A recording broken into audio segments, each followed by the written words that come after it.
Hello everyone, today I'm going to introduce to you the National Center of Traditional Arts. The National Center of Traditional Arts was established in 2002 to preserve, promote, and hopefully to pass on our beautiful traditional art to the generation to come. Currently, the center is separated into 3 cities. First, you have one in the south of Taiwan, in the city of Kaohsiung. That center focuses on Yu opera or Banzi opera, which is a kind of opera style that was introduced from mainland China, from the province of Henan. The next is the center in Taipei City. There's a big theater of traditional arts. It provides a very good venue for the people living in the capital and also people visiting the capital as well. So people can expose to traditional cultures and traditional arts even if they live in a hustle and bustle big city. There's also the Taiwan Music Institute in Taipei. So people can get a glimpse of the history, the development of music history in Taiwan, and with some application, one can borrow some of the material home for research purposes. And the last part of the National Center of Traditional Arts is located in northeast part of Taiwan, a county called Yilan. So it is the biggest park. It has 24 hectares. And it has a bigger mission, I would say. You can see exhibition there, you can see performance there, but also it provides apprenticeship, meaning that there will be old master who is very skillful in craftsmanship or in traditional arts that are willing to teach student apprentice, and also or even disciples to pass on the traditional arts to the generation to come. So in order to introduce more about the Yilan Park, I would like to emphasize in three threes. In a way, there are 3 points, 3 parts, and there are all 3 points under each part. The first part I would like to introduce is the halls, the big buildings. There are 3 halls. First one is the exhibition hall. In the exhibition hall, you can see some artifacts related to craftsmanship, opera, music, and also traditional arts. But also in the exhibition hall, you can see the latest research results related or connected to the traditional arts, so people can be aware of the latest trend and the latest foundings of traditional arts.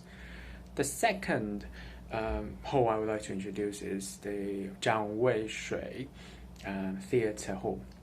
The theatre hall provides a professional venue for opera, and it's dedicated to or commemorates the famous politician called Zhang Wei Shui. He was I would say a political activist during Japanese colonial period. He promotes knowledge to the people. He promotes Taiwan's value, and he praises the value of the democracy. So and very importantly, he's originally from Yilan. So that's why it will be really suitable to commemorate him using in this Yilan Center. The last hall is the concert hall. So as I mentioned, there's an opera house, Zhang Wei Shui Opera Hall, but there's also a need for performing music. So you have a third hall being the concert hall. Okay, I move on to the second part, which is the 3 buildings. The first building is Wenchang Temple.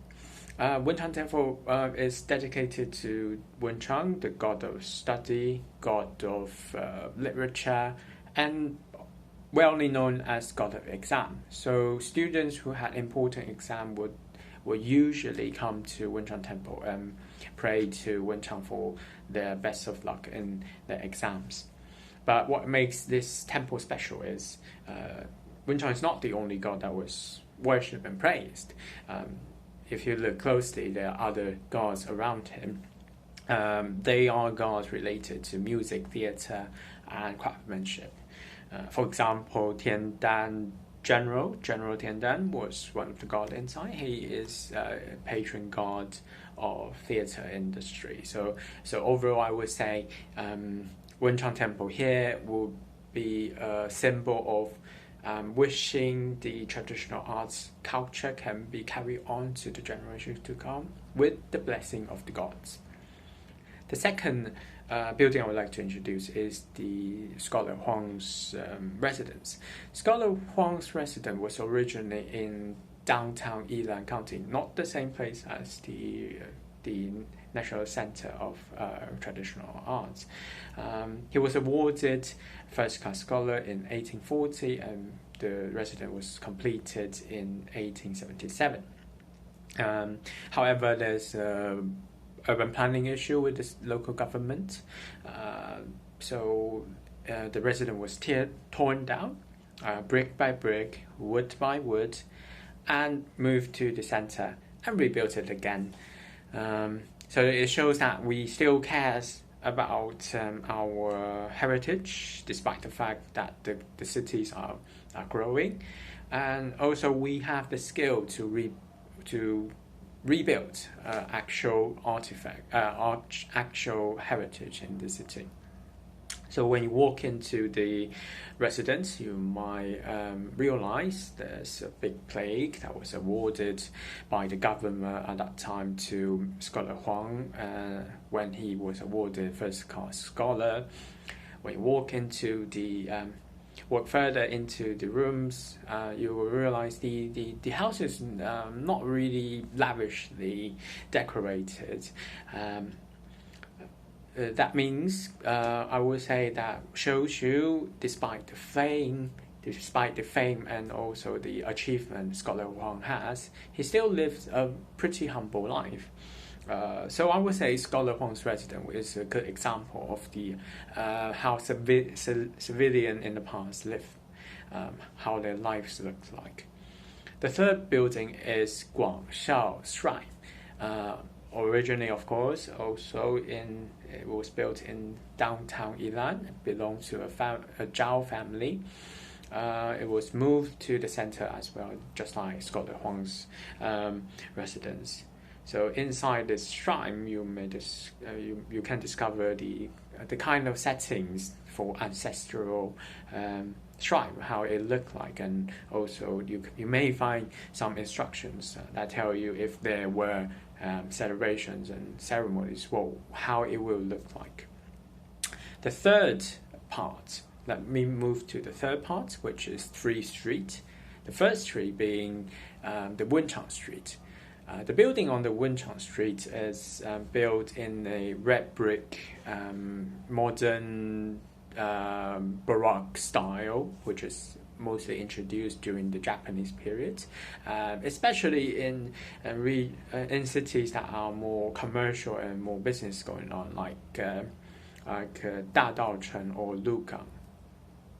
You may also find this street is not totally straight. This is because of feng shui. They want to keep the good fortune inside, and also it's good for defense purposes. So if it's a little bit narrow, it will be harder to attack and escape. So it's good for protection purposes. The second street I would like to introduce is the Luban Street. Luban is the patron god for the craftsmen. In Luban Street, there are several exhibition rooms. Each you may find different kinds of crafts, traditional arts that people do in the past. You have, let's say, glasses, pottery, blue dye, and also carpet work, metal, different kinds of craftsmen. You may find some interesting artifact, and also how they made from original material to raw material to the artifact. The last street I would like to introduce is the waterfront street. As the name suggested, the waterfront street is beside the water. The building is built in building style like Jiufen and Damshui. So it's a very good place for you to enjoy the breeze and just beside the waterfront and enjoy a cup of tea. So I would say this is the everything I would like to cover for the National Center of Traditional Arts.